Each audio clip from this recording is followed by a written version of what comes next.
মাগুরায় শিশু আছিয়া ধর্ষণ ও হত্যা মামলার রায় আগামী শনিবার। সব কার্যক্রম ২১ দিনেই সম্পন্ন।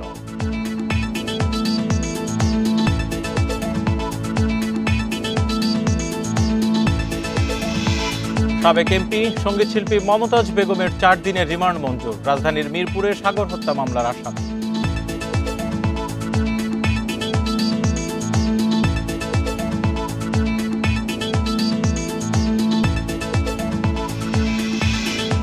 বরিশাল বিশ্ববিদ্যালয়ের ভিসির অপসারণ দাবিতে আমরণ অনশনের শিক্ষার্থীরা, অসুস্থ হয়ে ৩ জন হাসপাতালে।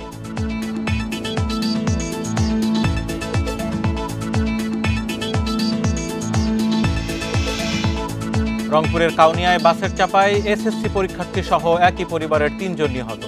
অনিয়ন্ত্রিত গতির কারণে দুর্ঘটনা।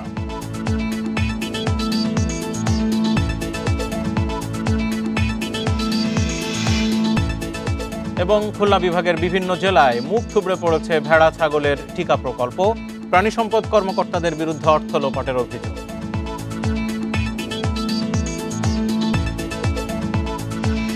সমগ্র বাংলাদেশে স্বাগত। জাহিদুল বশর আছি আপনাদের সাথে।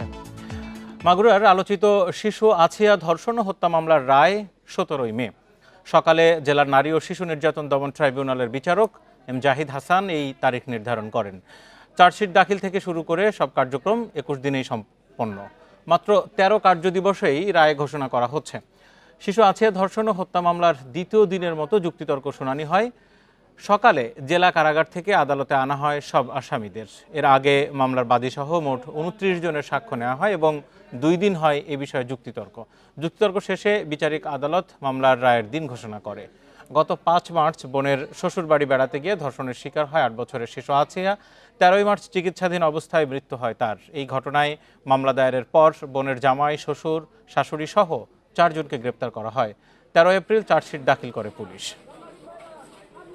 বিজ্ঞ বিচারিক ট্রাইব্যুনাল আগামী ১৭ই মে ২০২৫ এই মামলার রায় প্রচারের জন্য দিন ধার্য করেছে।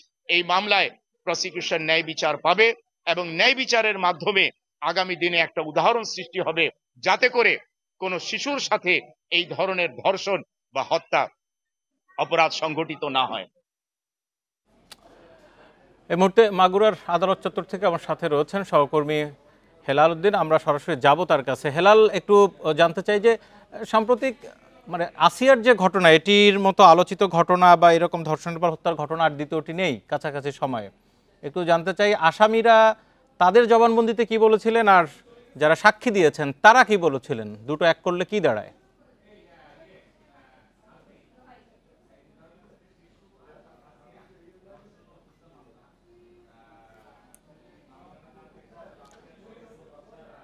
মাগুরার আদালত এলাকা থেকে হেলাল উদ্দিন আছেন। হেলাল, এই যে ১৭ তারিখে রায় ঘোষণার তারিখ নির্ধারণ করা হলো, কিন্তু জানতে চাই যে আসামিদের যে জবানবন্দি প্রথমে দেওয়া হয়েছিল তারা কি ধরনের তথ্য দিয়েছেন এবং সাক্ষীরা ২৯ জন সাক্ষীর সাক্ষ্য নেওয়া হয়েছে, তারা কি বললেন আদালতে?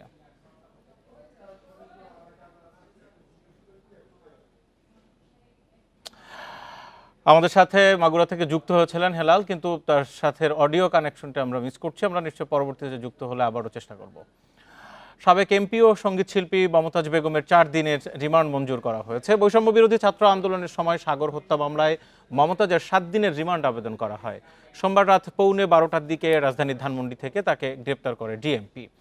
পুলিশ জানিয়েছে মমতাজ বেগমের বিরুদ্ধে হত্যাসহ একাধিক মামলা রয়েছে। দ্বাদশ সংসদ নির্বাচনে মানিকগঞ্জ ২ আসনে আওয়ামী লীগ মনোনীত প্রার্থী ছিলেন মমতাজ বেগম, তবে নিজ দলের স্বতন্ত্র প্রার্থী দেওয়ান জাহিদ আহমেদ টুলুর কাছে পরাজিত হন।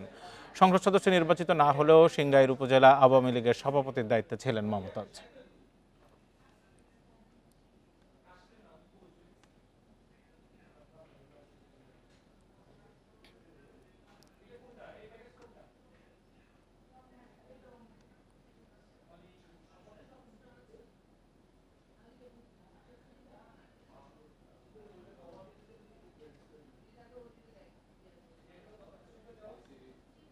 মাগুরা থেকে এই মুহূর্তে আমার সাথে আবারও যুক্ত হয়েছেন হেলাল হোসেন। আসিয়া ধর্ষণ হত্যা মামলার রায়ের দিন নির্ধারণ হয়েছে ১৭ই মে। হেলাল, আমরা আবারও আপনার সাথে যুক্ত হলাম। একটু জানাবেন যে রায় তো ১৭ই মে হতে যাচ্ছে, আমরা যদি একটু হিসাব নিকাশ মিলাই, আসামিরা কি বললেন আদালতে, আর সাক্ষীরাও বা কি ধরনের সাক্ষ্য দিয়েছেন?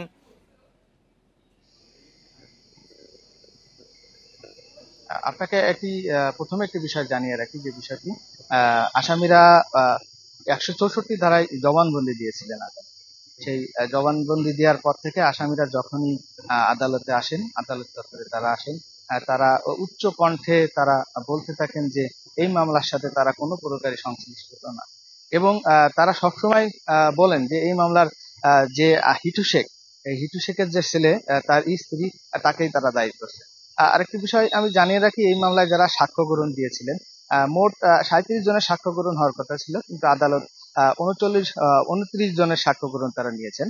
তারপরেই এই আদালতের মূল যারা সাক্ষ্য দিয়েছেন, তার সেই সাক্ষ্যর উপর ভিত্তি করেই 2 দিন চার্জ যে গঠন হয়েছিল, সেটি মাধ্যমেই পরবর্তীতে আদালত সবকিছু নথি এবং মামলার বিভিন্ন তদন্ত এবং মামলার যে বিভিন্ন রিপোর্ট ছিল, ডিএনএ রিপোর্ট ছিল, সেগুলো বিচার বিশ্লেষণ করেই আদালত কিন্তু যে আপনার 17ই মার্চ আদালতে এই মামলার বিচার রায় ঘোষণা করবেন। তার একটি বিষয় জানিয়ে রাখি যে এই মামলার এই রায়ের ঘোষণার কথা শুনেই মাগুরাবাসী সহ দেশবাসী কিন্তু তাকিয়ে রয়েছেন যে এই মামলার যে আলোচিত ঘটনা, এই মামলার রায়টি কি হবে সেটি দেখার জন্য এখন মাগুরাবাসী রয়েছেন। এবং আরেকটি বিষয় জানিয়ে রাখি, এখানকার যারা আন্দোলনকারী ছিলেন এবং বাংলাদেশের বিভিন্ন প্রান্তে যে আন্দোলন হয়েছে, তারাও কিন্তু মুখিয়ে রয়েছেন যে এই আলোচিত ঘটনার কি রায় হবে সেটি দেখার জন্য।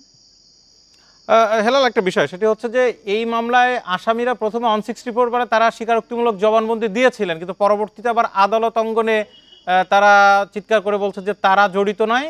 বিষয়টা তাই তো নাকি? হ্যাঁ, এই বিষয়টা তারা এমনটাই বলেছেন। তারা বলেছেন যে আমাদেরকে বিভিন্নভাবে টর্চার করা হয়েছে, যার কারণে আমরা আদালতে স্বীকার করতে বাধ্য হয়েছি। তারা এরকমটিকে বলেছেন। যখন তারা আদালত চত্বরে আসেন, তখন তারা উচ্চ কণ্ঠে এই শব্দগুলো তারা ব্যবহার করতে করতে তারা আদালত চত্বরে আসেন। তবে এই এই এই ঘটনার সাথে তারা জড়িত রয়েছেন বলেই দাবি করেছেন যে মেয়ের পরিবার আছে। আর মায়ের সাথে আমার কিছু সময় আগেও কথা হয়েছিল, তিনি বলেছেন আসলে এই ঘটনার সাথে যে হিটু শেখ তিনি জড়িত, তার পরিবার জড়িত। তিনি দাবি করছেন এই ঘটনা। হেলাল, আপনাকে ধন্যবাদ। এবং ওই আসিয়ার বড় বোন এর আগে ওই ধরনের ঘটনা ঘটেছে বলে গণমাধ্যমে বলেছেন, সাক্ষীরাও সেরকম অনেকেই সাক্ষী দিয়েছেন। নিশ্চয়ই 17ই মে আমরা এর বিস্তারিত জানতে পারবো কি রায় আসছে। ধন্যবাদ আপনাকে। বরিশাল বিশ্ববিদ্যালয়ের উপাচার্য অধ্যাপক ডক্টর সুচিতা শারমিনের অপসারণের দাবিতে আমরণ অনশনে বসেছেন শিক্ষার্থীরা। অনশনে অসুস্থ 3 শিক্ষার্থীকে বরিশাল শের-ই বাংলা মেডিকেল কলেজ হাসপাতালে ভর্তি করা হয়। সোমবার রাতে চলমান একাডেমিক শাটডাউন কর্মসূচির মধ্যেই অনশন কর্মসূচি শুরু করেন তারা। শিক্ষার্থীরা জানান উপাচার্যকে ক্যাম্পাসে অবাঞ্ছিত ঘোষণা করা হয়েছে, তিনি ক্যাম্পাসে প্রবেশ করতে পারবেন না।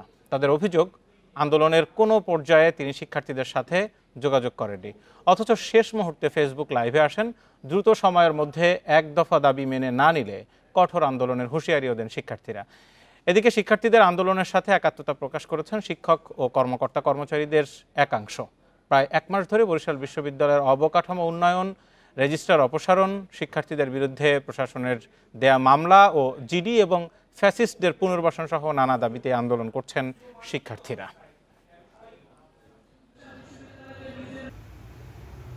আমাদের একটাই দাবি, এক দফা ওনার পদত্যাগ। যতক্ষণ না উনি পদত্যাগ করছেন ততক্ষণ পর্যন্ত আমরা যে আমরণ অনশন কর্মসূচি চালিয়ে যাচ্ছি, আমরা চালিয়ে যাব। কোনো প্রকারের ছলনা, কোনো প্রকারের আপনার হচ্ছে কি বলে ওটাকে ষড়যন্ত্র আমাদেরকে সত্য এবং ন্যায়ের পথ থেকে সরাতে পারবে না।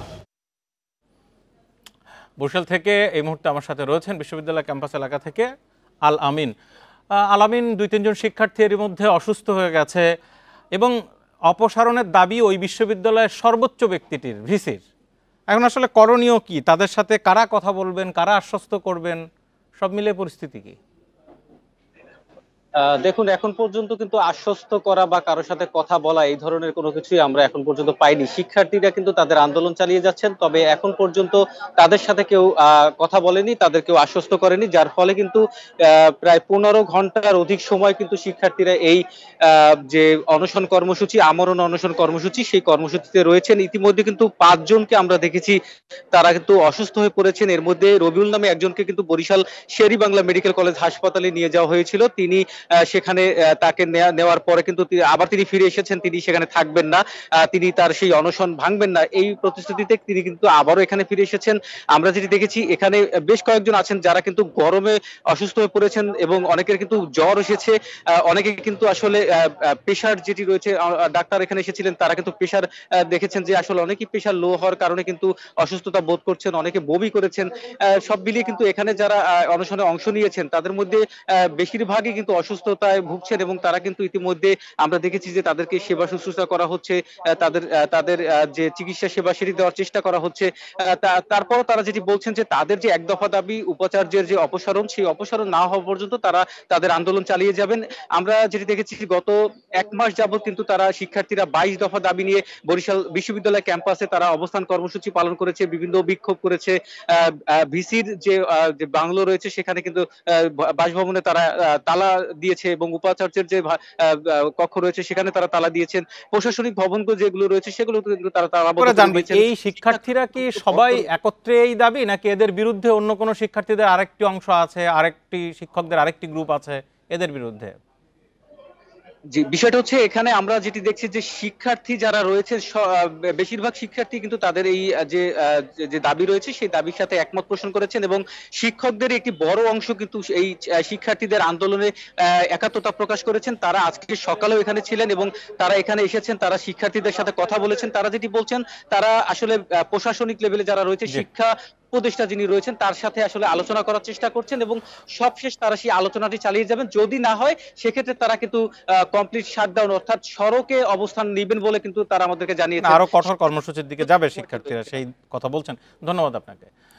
রংপুরের কাউনিয়ায় বাসের ধাক্কায় একই পরিবারের 3 মোটরসাইকেল আরোহী নিহত হয়েছেন। নিহতের একজন এসএসসি পরীক্ষার্থী। সকালে কাউনিয়ার মহেশা গ্রামের জুম্মার বেইলি ব্রিজ এলাকায় এই দুর্ঘটনা ঘটে। পুলিশ বলছে সকালে মোটরসাইকেলে করে ভাতিজি স্নেহাকে নিয়ে এসএসসি পরীক্ষা কেন্দ্র কাউনিয়া মোফাজ্জল হোসেন সরকারি উচ্চ বিদ্যালয়ে যাচ্ছিলেন আশরাফুল ইসলাম। সঙ্গে ছিলেন তার স্ত্রী ও ছেলে। মহেশা গ্রামের জুম্মার এলাকায় বিপরীত দিক থেকে আসা একটি বাস মোটরসাইকেলটিকে চাপা দেয়। ঘটনাস্থলে রুবিনা বেগম, তার ছেলে রহমত আলী ও ভাতিজি স্নেহা নিহত হন।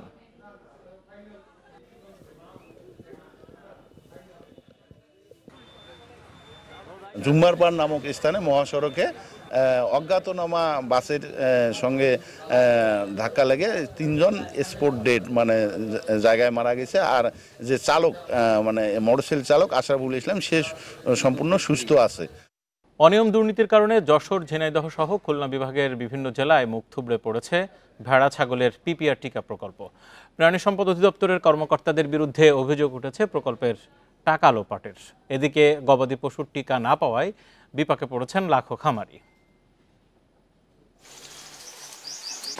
ভাইরাসজনিত রোগ পিপিআর এর কারণে ছাগল ও ভেড়ার মৃত্যুর হার 90%। এ কারণে দেশে প্রতি বছর খামারিদের লোকসান প্রায় 184 কোটি টাকা।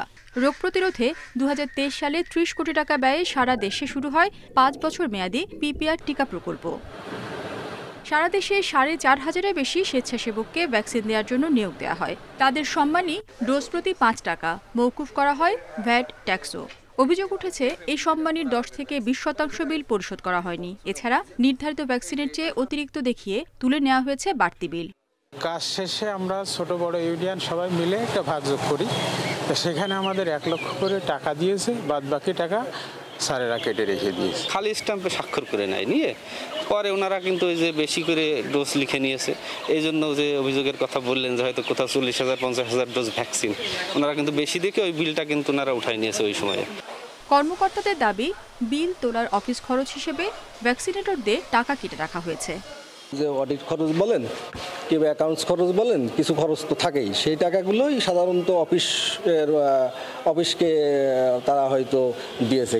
প্রকল্প চলাকালে খোলা বাজারে পিপিআর ভ্যাকসিন কেনাবেচা নিষিদ্ধ করেছে মন্ত্রণালয়। তাই গবাদি পশুর টিকা না পাওয়ায় বিপাকে পড়েছেন অনেক খামারি। বছরের টিকা মতো পায়নি, সত্যি কথা যেটা। কোনোদিন ফ্রি ভ্যাকসিন পাইনি এবং সরকারি লোক আসেনি। এই ঘটনায় এপ্রিলে তদন্ত কমিটি প্রতিবেদন জমা দিয়েছে খুলনা বিভাগীয় কার্যালয়ে। ওরা লিখিতভাবে এবং মৌখিকভাবে যে জবাবটা দিয়েছে সারমর্ম করে আমি খুলনা পরিচালক বরাবর ডকুমেন্ট সহই সাবমিটটা করা হয়েছে। প্রাণী সম্পদ অধিদপ্তরের তথ্য অনুযায়ী বাংলাদেশে ছাগল প্রায় 3 কোটি আর ভেড়ার সংখ্যা অন্তত 39 লাখ। Independent news. পাবনা সদর উপজেলার ভাড়ারা ইউনিয়নে এক চরমপন্থী নেতাকে গুলি ও কুপিয়ে হত্যা করেছে দুর্বৃত্তরা। সোমবার রাত 1টার দিকে উপজেলার বিজয়রামপুর গ্রামে এই ঘটনা ঘটে। নিহত বাবুর শেখ বিজয়রামপুর গ্রামের হোসেন শেখের ছেলে। পুলিশ জানায়, বিজয়রামপুর গ্রামের একটি বাজারে চায়ের দোকান থেকে বের হয়ে বাড়ি ফিরছিলেন। আমবাগানের পাশে পৌঁছানোর পরই দুর্বৃত্তরা তার উপর হামলা করে। স্থানীয়রা তাকে উদ্ধার করে হাসপাতালে নিয়ে গেলে চিকিৎসক মৃত ঘোষণা করেন। অভ্যন্তরীণ দ্বন্দ্বের জেরে তাকে হত্যা করা হতে পারে বলে ধারণা করছে পুলিশ। নিহতের বিরুদ্ধে পাবনা সদর থানায় 2টি ও আতাইকুল থানায় 1টি মামলা রয়েছে।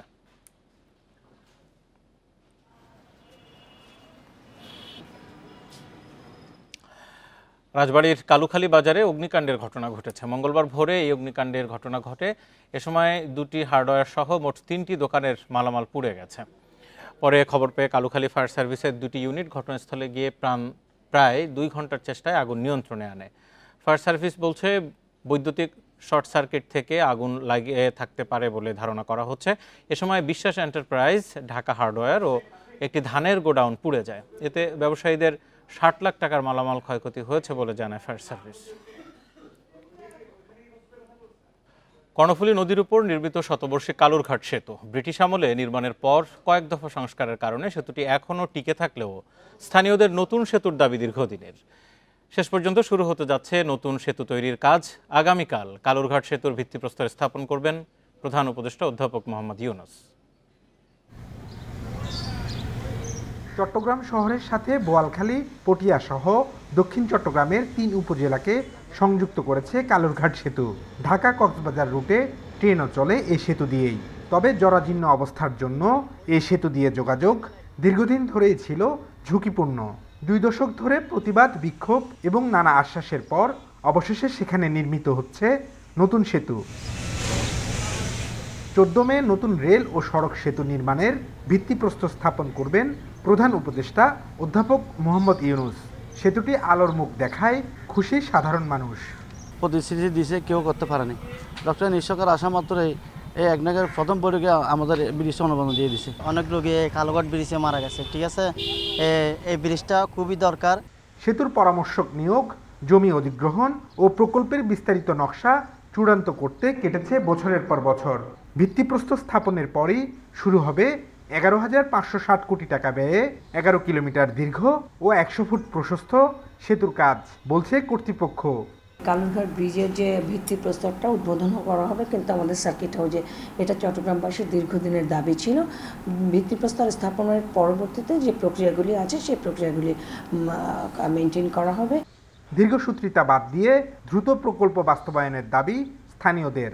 আর আমরা চাই এটা খুব তাড়াতাড়ি কাজটা শুরু হোক, কারণ এই ভোগান্তি আর কতদিন। টেকসই হতে হবে, আমাদের দীর্ঘদিন ব্যবহার করা যায় সেই জন্য সেরকম হতে হবে। তো চট্টগ্রামে সংক্ষিপ্ত সফরে সেতুর ভিত্তিপ্রস্তর স্থাপন, বন্দরের অংশীজনদের সাথে মত বিনিময় ছাড়াও চট্টগ্রাম বিশ্ববিদ্যালয়ের সমাবর্তনে অংশ নেবেন প্রধান উপদেষ্টা।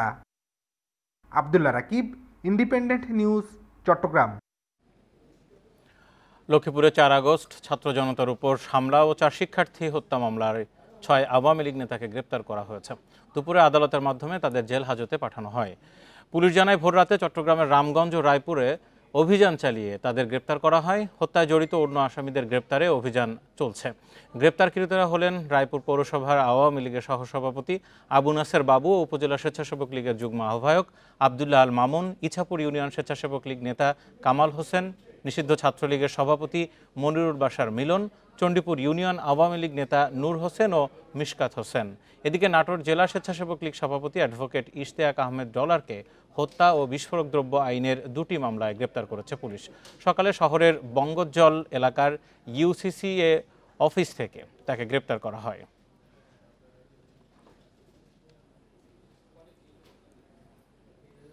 হবিগঞ্জের আজমিরগঞ্জে আধিপত্য বিস্তার নিয়ে দুপক্ষের সংঘর্ষে অন্তত অর্ধশত আহত। সকালে জলসুখা গ্রামে এই সংঘর্ষের ঘটনা। পুলিশ ও স্থানীয়রা জানায়, দীর্ঘদিন ধরে আধিপত্য বিস্তার নিয়ে স্থানীয় ইউপি সদস্য সলিম উদ্দিনের গোষ্ঠীর সাথে একই গ্রামের রেজাউল করিমের গোষ্ঠীর বিরোধ চলে আসছিল। এর জেরে সকালে উভয় পক্ষ দেশীয় অস্ত্র নিয়ে সংঘর্ষে জড়ায়। এ সময় বেশ কয়েকটি বাড়িঘর ভাঙচুর করা হয়। আহত হয় উভয় পক্ষের অন্তত অর্ধশত। আহতদের মধ্যে ২০ জনকে আজমিরীগঞ্জ উপজেলা স্বাস্থ্য কমপ্লেক্স ও হবিগঞ্জ সদর হাসপাতালে ভর্তি করা হয়েছে। এদিকে ব্রাহ্মণবাড়িয়া সদর উপজেলায় পূর্ব বিরোধের জেরে সংঘর্ষে ১৫ জন আহত হয়েছে। সকালে উপজেলার নাটাই গ্রামের সলিম ও চান্দের গোষ্ঠীর মধ্যে এই সংঘর্ষের ঘটনা ঘটে। এ সময় ভাঙচুর করা হয় উভয় পক্ষের অন্তত ১০ থেকে ১২টি বাড়িঘর।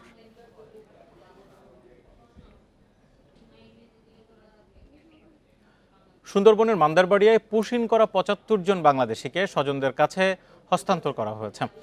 বেলা ১১টার দিকে তাদেরকে হস্তান্তর করা হয়। তাদের বাড়ি নড়াইল, খুলনা, যশোর, সাতক্ষীরা ও বরিশাল জেলায়।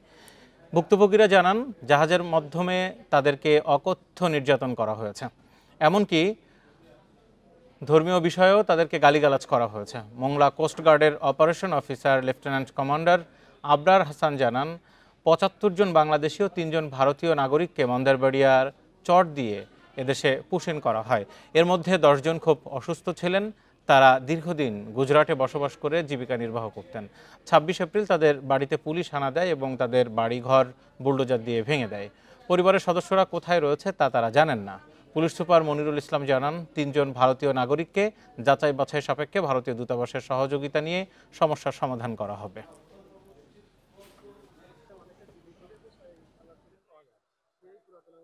তদন্তে যদি প্রমাণ পাই তাহলে আমরা এক ধরনের ব্যবস্থা নিব। আর যদি ভারতীয় নাগরিক হয়ে যায় তাহলে আমরা এখানে যে এম্বাসি রয়েছে, আমাদের যে ইন্টারপোল রয়েছে, এনসিবি ন্যাশনাল সেন্টার ব্যুরো, এটা ঢাকাতে রয়েছে, তাদের সাথে কথা বলে সেই সমস্ত ইন্ডিয়ান যারা রয়েছে তাদেরকে আমরা ভারতে প্রেরণ করব।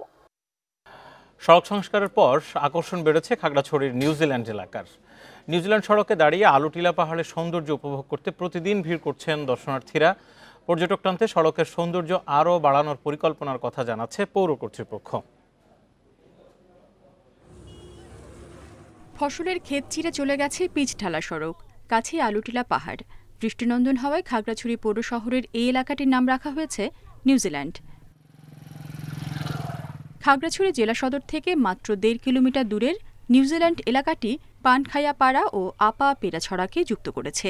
প্রায় ১ দশক পর জরাজীর্ণ সড়কটি নতুন করে সংস্কার হওয়ায় বেড়েছে আকর্ষণ। বিকেল হলেই দল বেঁধে ঘুরতে আসেন অনেকেই। এখন যেহেতু নতুন রাস্তা হয়েছে, তো নতুন রাস্তা হওয়ার কারণে আমরা এখানে প্রায় সময় ফ্রেন্ডদের নিয়ে ঘুরতে আসি। দেখা যায় একদম ধান খেত, পাশে লোকা পাহাড়, সুন্দর একটা ভিউ আর কি। এখানে আসলে অনেক ভালো লাগে। কিছু স্থানীয় বিকেল বেলা ঘুরতে আসে, পাশাপাশি পর্যটক এখানে অনেক আনাগোনা এখানে এখানে ঘুরতে আসে। খাগড়াছড়ি পৌর শহরকে পর্যটক বান্ধব হিসেবে গড়ে তোলার পাশাপাশি ভবিষ্যতে নিউজিল্যান্ড সড়কের সৌন্দর্য বাড়ানোর জন্য স্ট্রিট লাইট স্থাপন, ফুটপাত নির্মাণ ও ফুল গাছ রোপণের পরিকল্পনার কথা জানিয়েছে পৌর কর্তৃপক্ষ। রাস্তাটির পাশ ছিল তখন ৮ ফিট, ভাঙাচুরা পুরা জমিনের সাথে মিশা ছিল। এটাতে কোনো মানুষ চলাচলের উপযোগী ছিল না। বিগত ১ বছর আগে আমরা আইইউজিএফি প্রকল্প থেকে এই রাস্তাটি হাতে নিই। অল্প কিছু কাজ বাকি আছে, রাস্তার ফুটপাতের কাজ, পাশাপাশি ইলেকট্রিসিটির একটা স্ট্রিট লাইটের কাজ আছে। স্ট্রিট লাইটটা লাগালে আমাদের রাস্তাটা থাকে। পর্যটকদের কাছে বরাবরই আকর্ষণীয় খাগড়াছড়ি। আলুটিলা, রিসাং ঝর্ণা সহ বিভিন্ন এলাকার পাশাপাশি নিউজিল্যান্ড সড়কটিও চোখ জুড়াবে তাদের। Independent news. এর সাথে শেষ করছে আজকের সমগ্র বাংলাদেশের আয়োজন। সাথে থাকার জন্য ধন্যবাদ। ফেসবুক, ইউটিউব আর এক্স অ্যাকাউন্টে আরও সংবাদ দেখতে পাবেন।